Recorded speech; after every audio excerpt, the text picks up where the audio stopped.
죽어가는 동생을 업고 맨발로 30km를 달린 아프리카 소녀. 단 하나의 희망은 7년 전 한국에서 온 의사였습니다. 의료도 없고 도움도 없던 깊은 사막 마을. 숨이 넘어가는 동생을 안고 그 소녀는 울며 외쳤습니다. 제발 제 동생 좀 살려주세요. 그로부터 7년 후 한 병원 한 구석.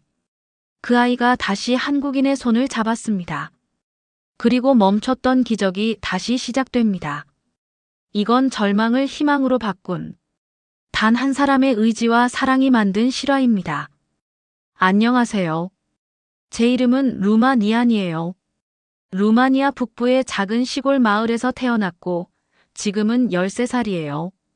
제가 태어난 마을은 지도로 보면 아주 조그만 점처럼 보이지만 저에겐 세상의 전부였어요. 엄마도 동생도 그리고 아빠의 흔적도 다 거기에 있었거든요.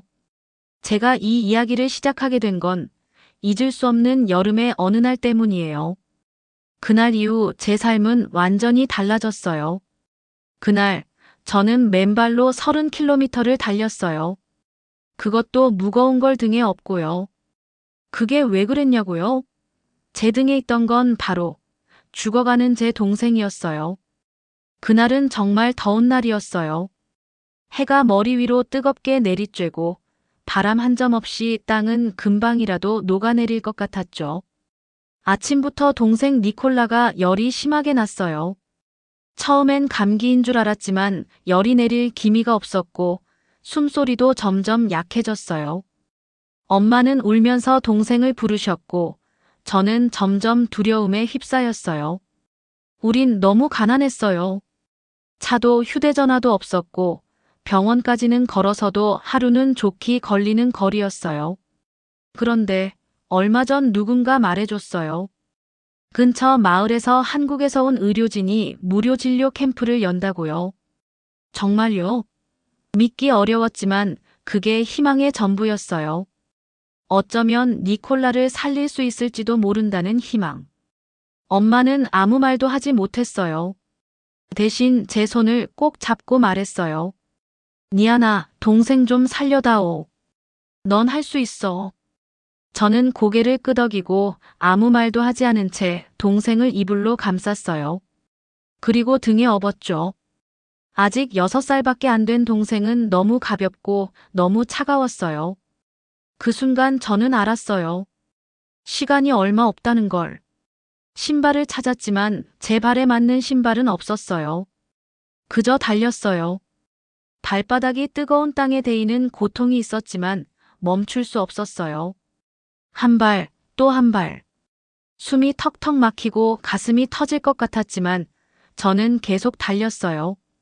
중간에 몇 번이나 쓰러질 뻔했어요. 숨이 막히고 다리가 풀렸지만 등에 있는 동생의 체온이 점점 사라지는 걸 느끼며 계속 달렸어요. 조금만, 제발 조금만 더 혼잣말을 하며 울면서 달렸어요. 그리고 드디어 언덕 너머로 하얀 천막이 보였어요.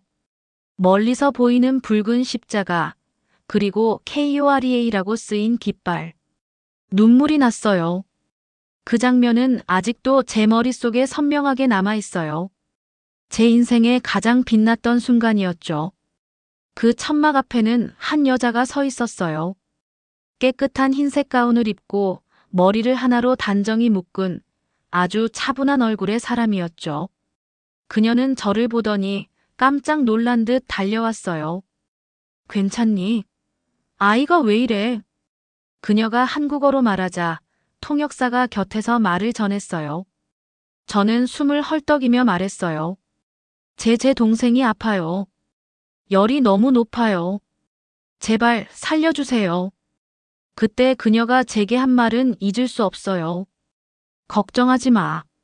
내가 지켜줄게. 너도 내 동생도. 그 사람이 바로 서지우 선생님이었어요. 그 순간부터 저와 지우 선생님의 기적 같은 이야기가 시작되었어요.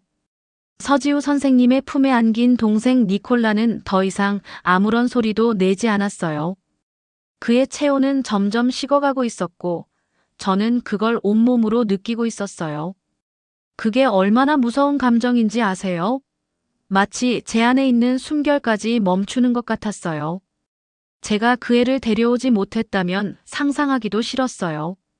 체온이 떨어지고 있어요. 바로 링거 준비하고 해열제 주사부터 놔요. 지우 선생님의 목소리는 또렷하고 빠르게 명령을 내렸어요. 마치 이 상황이 처음이 아니라는 듯 굉장히 침착했어요. 저는 그 모습이 정말 이상했어요. 왜냐하면 제 세상에는 그런 어른이 없었거든요. 아이가 죽어가고 있는데도 흔들리지 않는 사람. 그게 가능하다는 걸 처음 봤어요. 니콜라는 급하게 천막 안으로 옮겨졌고 저는 밖에서 서성였어요. 다리가 후들거리고 숨을 제대로 쉴 수 없었지만 계속 그 천막만 바라봤어요. 안에서 무슨 일이 일어나고 있는지, 누가 동생을 구해줄 수 있는지 전혀 모르니까요. 그래서 한참을 그 자리에서 꼼짝도 못하고 서 있었어요. 그리고 얼마나 시간이 흘렀을까요? 천막 안에서 누군가 제 이름을 불렀어요. 니아나. 고개를 들었더니 지우 선생님이 저를 향해 조심스레 손을 내밀고 있었어요. 그녀의 얼굴은 지쳐 보였지만 아주 부드러운 미소가 깃들어 있었어요. 동생, 고비는 넘겼어.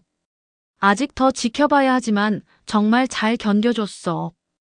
그 말을 듣는 순간 갑자기 무릎이 풀려서 주저앉고 말았어요. 너무 다행이라서, 너무 놀라서, 너무 감사해서 눈물이 막 쏟아졌어요. 살았어요? 진짜 살았어요? 그래. 내가 데려온 덕분이야. 아니, 내가 업고 달린 덕분이야. 그날 이후 제 인생에 서지우라는 이름이 아주 깊게 새겨졌어요. 단순히 누군가를 살린 의사가 아니라 제 안에 있던 무너진 믿음을 다시 세워준 사람이었어요. 저는 의심이 많았고 사람을 믿지 않았어요. 가난한 집안에서 태어나 늘 무언가를 포기하며 살아왔기 때문에 누군가가 우리를 도와줄 거라는 생각 자체를 안 하고 살았어요. 그런데 이 사람은 달랐어요. 그날 밤 캠프 근처 작은 천막에서 저는 간호사 언니들이 마련해준 따뜻한 담요에 쌓여 있었어요. 발에는 찰과상과 물집이 가득했지만 처음으로 포근한 잠을 잘 수 있었어요. 밤하늘을 보며 생각했어요. 내가 이렇게 안심하고 잠드는 날이 다시 올 줄 몰랐는데. 다음 날, 저는 아침 일찍 일어났어요. 그리고 조심스럽게 진료 천막으로 갔어요. 안에는 아직도 의료진들이 분주하게 움직이고 있었고, 제 동생은 작은 병상 위에서 링거를 맞으며 누워 있었어요. 다행히 얼굴에 붉은 기운이 돌아오고 있었고, 조금씩 숨소리도 평온해졌어요. 지금은 안정기에 들어갔어요. 며칠만 잘 회복하면 큰 고비는 넘길 수 있을 거예요. 지우 선생님의 목소리가 정말 따뜻하게 들렸어요. 그 순간 저는 아무 말도 하지 못하고 고개를 숙였어요. 그런데 지우 선생님이 제 어깨를 토닥이며 말했어요. 니아나, 넌 정말 대단한 아이야. 내 고향에 있는 내 조카가 네 또래인데 그 애보다 훨씬 어른스러운 눈을 가졌더라. 그 말에 눈물이 왈칵 쏟아졌어요. 저는 그런 말을 들어본 적이 없었거든요. 누구도 제게 그런 말을 해준 적이 없었어요. 가난한 집안에서 공부도 제대로 못하고 늘 동생을 돌봐야 했던 저는 그냥 짐처럼 느껴졌던 존재였어요. 그런데 이 사람은 저를 대단한 아이라고 말했어요. 그것만으로도 제 마음 한켠이 따뜻해졌어요. 며칠 뒤 니콜라는 건강을 조금씩 회복하기 시작했어요. 먹는 것도 조금씩 늘었고 눈빛도 살아났어요. 그리고 무엇보다 그 애가 제 손을 꼭 잡고 누나라고 말했을 때 저는 정말 울 뻔했어요. 너무 행복했거든요. 그렇게 며칠이 흘렀고 진료 캠프도 슬슬 철수 준비에 들어갔어요. 의료진들은 다시 한국으로 돌아갈 채비를 하고 있었죠. 저는 그날이 점점 가까워질수록 가슴이 조여왔어요. 이 사람들을 다시는 못 보는 걸까? 어느 저녁 지우 선생님과 저는 조용히 나란히 앉아 있었어요. 선생님은 말없이 제 발을 소독해 주셨어요. 물집이 잡히고 갈라진 피부를 조심조심 닦아주는 그 손길에 저는 문득 묻고 싶었어요. 선생님은 왜 여기 오신 거예요? 왜 이렇게 멀리까지? 지우 선생님은 조용히 웃었어요. 나도 어릴 적에 아파서 병원에 오래 있었던 적이 있어. 그때 한 의사 선생님이 있었는데 나한테 이렇게 말했어. 다 괜찮아질 거야. 내가 살아있다는 건 누군가를 살릴 수도 있다는 뜻이야. 그 말이 내 인생을 바꿨어. 그 말이 가슴에 확 박혔어요. 살아있다는 건 누군가를 살릴 수도 있다는 뜻. 그날 밤 저는 가만히 누워 밤하늘을 봤어요. 예전엔 별이 무서웠어요. 왜냐하면 저와 너무 먼 것 같아서요. 하지만 지금은 아니었어요. 갑자기 저 별들이 제 곁으로 내려오는 것처럼 느껴졌어요. 지금 저는 처음으로 희망이라는 걸 믿어보고 싶어졌어요. 그리고 지우 선생님처럼 되고 싶다는 생각이 들었어요. 진료 캠프의 마지막 날이 다가왔어요. 의료진들이 철수 준비를 하며 이리저리 바쁘게 움직이고 있었고, 저는 이상하게도 그 풍경이 꿈같이 느껴졌어요. 동생 니콜라는 기적적으로 회복되었고, 저는 매일같이 서지우 선생님 곁을 맴돌며 그녀의 손짓 말투, 눈빛 하나하나를 따라하며 지켜봤어요. 정말로 이 사람이 떠난다는 게 믿기지 않았어요. 이제 우리는 다음 마을로 가야 해. 니아나, 잘 지낼 수 있겠지? 그녀는 제 눈을 바라보며 말했어요. 저는 아무 말도 할 수 없었어요. 가슴 한켠이 꽉 막힌 느낌이었거든요. 이별이 처음은 아니었지만 이렇게 가슴이 시린 건 처음이었어요. 이 사람은 단순히 누군가를 치료한 의사가 아니라 제 인생 전체를 뒤흔든 첫사람이었어요. 지우 선생님은 작은 편지 봉투 하나를 제 손에 쥐어주셨어요. 여기 내 주소가 있어. 혹시 언젠가 너도 편지를 쓸 수 있게 되면 여기로 보내줘. 나는 항상 기다릴게. 편지. 전기는커녕 연필조차 제대로 없는 마을에서 자란 저에게 편지란 너무 먼 이야기였어요. 하지만 그 종이 한 장이 제겐 하나의 꿈이 되었어요. 언젠가 글을 쓸 수 있게 된다면 이 사람에게 꼭 내 이야기를 전하고 싶었어요. 그리고 그렇게 진료소는 떠났고 저는 다시 마을로 돌아갔습니다. 여전히 가난했고 여전히 물을 깃기 위해 아침마다 3km를 걸어야 했어요. 하지만 마음은 달라졌어요. 나는 약해지지 않을 거야. 언젠가 꼭 다시 만날 거야. 그로부터 7년 후. 서울. 햇살이 유난히 밝은 봄날이었어요. 사람들 사이를 빠르게 걸어가는 누군가가 있었습니다. 바로 저, 루마 니안이었어요. 맞아요. 저 루마는 이제 19살이 되었고 지금은 서울에서 간호조무사 과정을 수료 중이었어요. 7년 전 편지를 약속했던 바로 그 사람, 서지우 선생님이 계신 이 도시에서요. 어떻게 여기까지 오게 되었냐고요? 말하자면 긴 이야기예요. 7년 전 캠프가 끝나고 몇 달이 지났을 때 제 마을의 NGO 봉사단체가 다시 찾아왔어요. 의료와 교육을 함께 지원하는 단체였죠. 저는 밤마다 불도 안 들어오는 헛간에서 혼자 글자를 익혔어요. 기역, 니은, 디귿 그렇게 한글을 배웠고 영어 알파벳을 외웠고 그렇게 처음 쓴 게 그때 그 약속한 편지였어요. 선생님, 루마예요. 동생은 건강하게 잘 자라고 있어요. 저는 공부를 하고 있어요. 언젠가 선생님처럼 되고 싶어요. 그 편지는 어찌어찌 서울로 전달되었고 놀랍게도 지우 선생님은 답장을 보내주셨어요. 매번 손글씨로 따뜻한 말들로. 니아나, 너의 이야기를 읽고 큰 감동을 받았어. 내가 서울로 돌아온 이유는 많지만 너 같은 아이들을 더 돕고 싶어서야. 우리 언젠가 다시 만나자. 그 약속을 저는 절대 잊지 않았어요. 시간이 흘러 저는 NGO 장학생으로 선발되어 고등학교 과정과 간호학 기초 과정을 이수할 수 있었고 마침내 장학생으로 서울에 올 수 있는 기회를 얻었어요. 바로 서지우 선생님이 직접 추천서를 써줬기 때문에 가능했어요. 그날은 7년 전 처음 만났던 그 캠프처럼 따뜻한 날이었어요.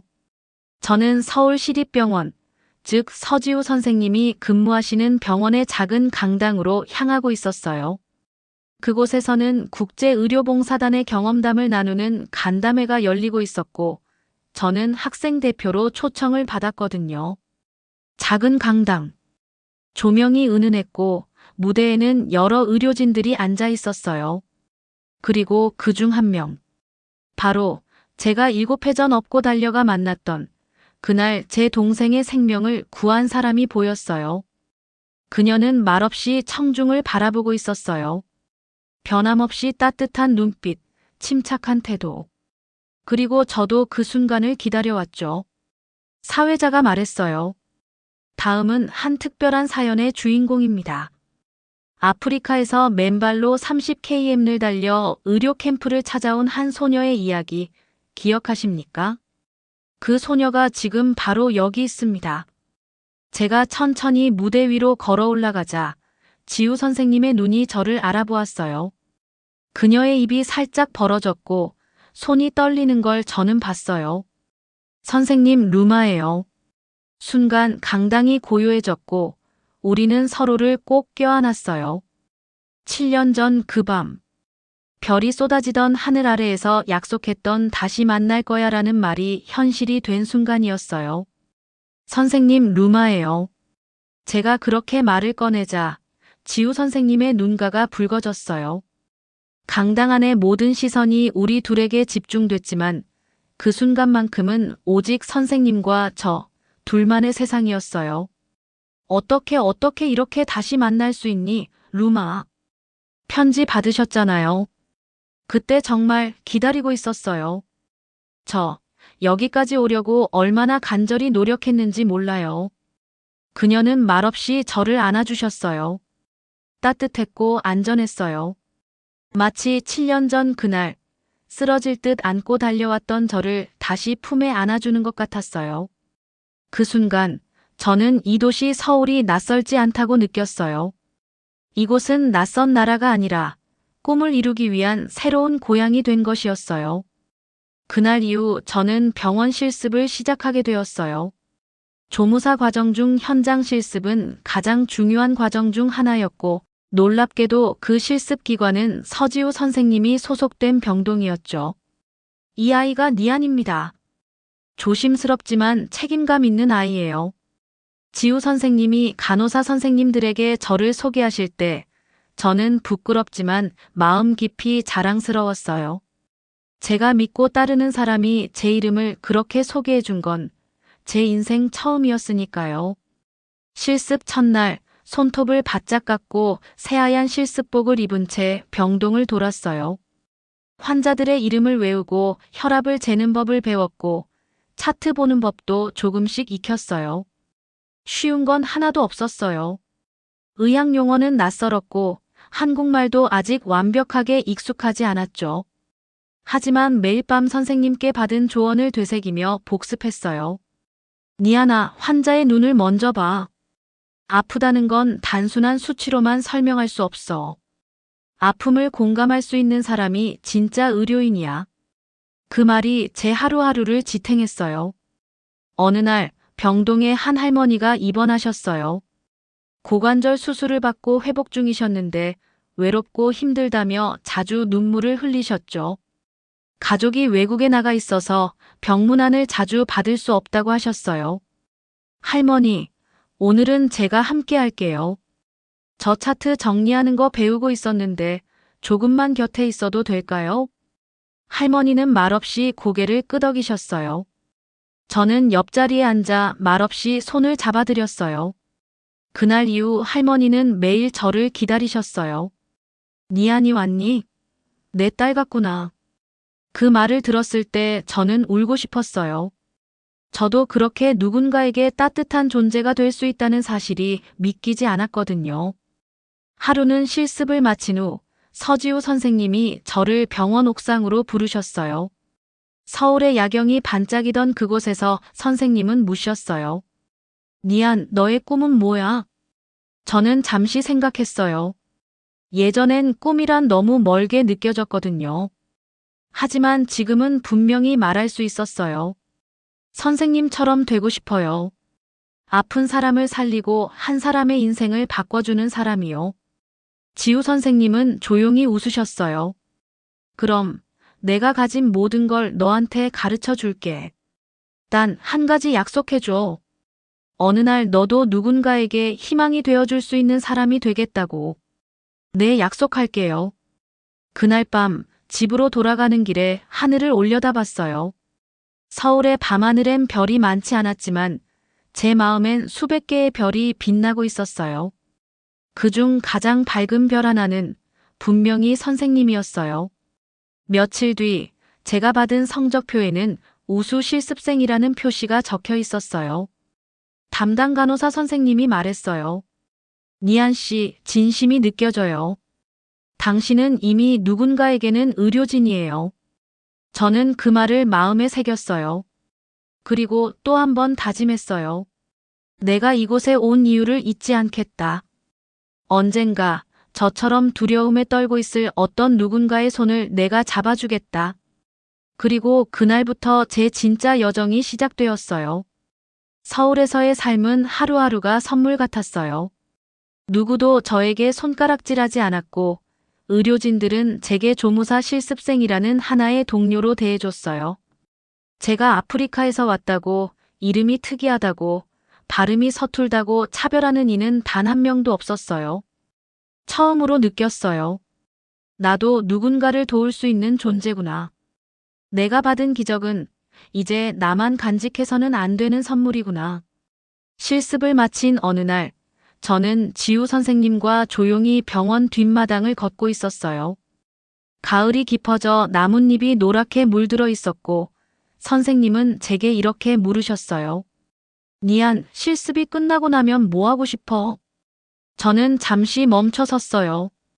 그리고 오랫동안 마음속에 품고만 있었던 생각을 처음 꺼냈죠. 다시 돌아가고 싶어요. 아프리카로요. 제 동생이 묻혀있는 마을로. 지우 선생님의 눈빛이 흔들렸어요. 왜?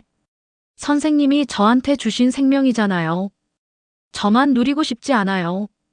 그 땅에는 아직도 치료받을 권리조차 없는 아이들이 너무 많아요. 그 말을 하면서도 마음이 아프고 두려웠어요. 서울의 병원은 안전하고 깨끗하고 의료 장비는 세계 최고 수준이에요. 반면 제 고향은 여전히 전기가 부족하고 맨발로 병원까지 걸어가야 하는 현실이죠. 하지만 제 동생을 등에 업고 달리던 그날, 저는 분명히 느꼈어요.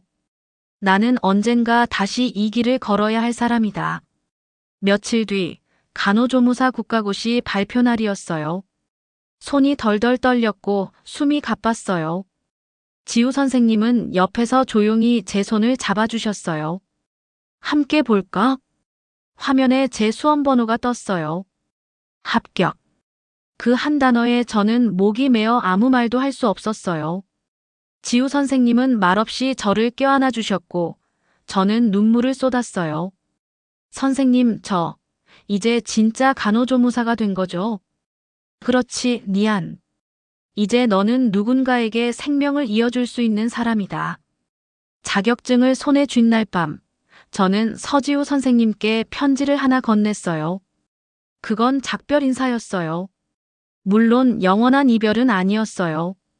선생님, 전 다시 아프리카로 돌아가려 해요. 제 두 발로 이번엔 아이들을 살리기 위해 선생님처럼요. 그날 선생님은 오래도록 말이 없으셨어요. 그러다 조용히 말씀하셨죠. 니아나, 너는 내 인생에서 가장 위대한 기적이야. 이제는 너도 누군가에게 기적이 되어줄 차례야. 내가 7년 전 너에게 달려갔던 것처럼 이젠 내가 그 누군가를 위해 달려가 주렴. 출국날, 인천공항의 하늘은 푸르렀어요. 옛날 공항에서 쓰러졌던 제 엄마와 달리 저는 이번엔 당당한 간호조무사로 그곳에 서 있었어요. 지우 선생님은 끝까지 손을 흔들어 주셨고 저도 그 손을 잡아 하늘 높이 올렸어요. 선생님, 제 마음속엔 늘 한국이 있어요. 그리고 제 이름 옆엔 항상 선생님이 있어요. 언젠가 더 성장해서 돌아올게요. 그때는 저도 누군가의 스승이 되어 있기를 바라며 비행기가 아프리카 하늘 위로 날아올랐을 때 저는 창밖을 바라보며 조용히 눈을 감았어요. 그리고 다짐했어요. 7년 전 누군가가 내게 걸어온 30km의 기적. 이제는 내가 그 길을 누군가를 위해 다시 걷겠다. 이 여정은 끝이 아니라 시작이었어요. 그리고 저는 그 시작을 선생님처럼 따뜻한 마음으로 열어가기로 했어요. 제가 아프리카 고향 마을로 돌아온 건 정확히 7년 만의 일이었어요. 공항에서 내리자마자 후끈한 열기와 함께 먼지 섞인 바람이 얼굴을 스쳤고 그 익숙한 공기 냄새에 눈물이 핑 돌았어요. 루마 니안 아니야? 어릴 적 친구였던 아미나가 저를 알아보고 달려왔어요. 우리는 서로를 꼭 껴안았고 저는 마을 아이들 틈에 서서 오랫동안 그리워했던 하늘을 올려다봤어요. 여긴 내가 태어난 곳, 그리고 동생을 잃은 곳, 이제는 내가 삶을 지켜낼 곳. 한국에서 받은 지원으로 저는 마을 근처에 아주 작은 진료소를 열었어요. 벽은 흙벽이었지만 그 안엔 희망이 있었어요. 주사기 몇 개, 청진기 하나, 그리고 오래된 침대 2개가 전부였지만 아이들은 매일 아침 문 앞에 줄을 서서 저를 기다렸어요. 언니, 오늘도 약 줄 수 있어요? 내 동생이 기침을 해요. 그 아이들의 눈동자 속엔 옛날 제 동생 이노에미가 앓던 병을 참던 그 모습이 비춰졌어요. 저는 매일 새벽부터 늦은 밤까지 진료하고 아이들에게 손을 씻는 법을 가르치고 종이로 만든 카드에 약 복용 시간을 적어주었어요. 그렇게 몇 달이 지나고 어느 날 진료소 앞으로 낯선 흰색 지프가 도착했어요. 차에서 내린 사람은 낡은 모자에 고글을 쓴 흙먼지에 절은 한 남자였죠. 여기가 루마 니안 씨 진료소 맞나요? 그 목소리 낯설지 않았어요. 고개를 드는 순간 저는 숨이 멎는 줄 알았어요. 선생님, 니안 정말 너 맞구나. 그는 바로 서지우 선생님이었어요. 그토록 그리웠던 그 따뜻한 눈빛과 미소가 제 앞에 다시 서 있었어요. 알고 보니 지우 선생님은 아프리카 의료협력 국제단체와 함께 자원봉사 프로젝트를 시작하셨고 우연히 제가 있는 마을이 캠프 대상지로 선정된 거였어요. 정말 기적이네요. 저희가 또 이렇게 만나다니. 저는 그 자리에서 울음을 터뜨렸어요. 그동안 하고 싶었지만 못했던 이야기들이 입을 타고 흘러나왔어요. 선생님, 제가 선생님처럼 되고 싶었어요. 그래서 매일 아팠던 날을 기억하며 누군가에게 희망이 되고 싶었어요. 지우 선생님은 제 어깨를 감싸며 말했어요. 니안, 너는 이미 수많은 사람들에게 기적이야. 너는 내 가장 자랑스러운 제자야. 그날 저녁 우리는 모닥불 앞에 앉아 오래전 이야기들을 나눴어요. 공항에서 처음 만났던 순간, 병원에서 치료받던 날들, 간호조무사 시험을 함께 기다렸던 그 밤. 그리고 동생 노에미의 이름을 불렀어요. 지금도 매일 그 애가 생각나요. 내 등에 엎여 지우 선생님에게 달려가던 그 날처럼. 지우 선생님은 말없이 고개를 끄덕였어요. 그리고 마지막으로 이렇게 말했죠. 니안, 우리가 만난 건 운명이 아니야. 너는 지금 누군가의 희망이 되어주고 있으니까. 그날 이후 진료소는 지우 선생님의 지원을 받아 더 넓어졌고 마을 사람들은 작은 병원이라고 불렀어요. 저는 매일같이 아이들을 돌보며 한국에서 받은 지식과 사랑을 다시 돌려주기 시작했어요. 한 아이가 말했어요. 언니는 진짜 의사 같아요. 언니가 있으면 병도 안 무서울 것 같아요. 그 말을 듣고 저는 알았어요. 7년 전 제게 달려와 주었던 그 따뜻한 손길. 그건 이제 제 손으로 누군가에게 전해져야 한다는 거요. 그리고 그날 밤 저는 동생의 무덤 앞에 조용히 앉아 속삭였어요. 노에미, 이제 괜찮아. 언니는 더 이상 울지 않아. 이젠 누군가의 등에 기적을 업고 뛰어갈 수 있어. 7년 전 희망을 찾아 맨발로 뛰었던 한 아이가 이제는 누군가에게 희망을 건네는 어른이 되었습니다. 동생의 목숨을 살려준 한국 의사에게 받은 따뜻한 손길. 그 손길은 다시 수많은 아이들에게 전해졌고 지금도 조용히 기적을 만들어가고 있습니다. 나는 더 이상 달리지 않아요. 이제 누군가를 안고 걸어갈 수 있어요. 가장 낮은 곳에서 시작된 기적, 그 끝은 바로 우리가 생각하는 작은 관심일지도 모릅니다. 오늘의 이야기 마음에 닿으셨다면 당신의 작은 좋아요와 구독이 또 다른 기적을 만들 수 있습니다. 감사합니다.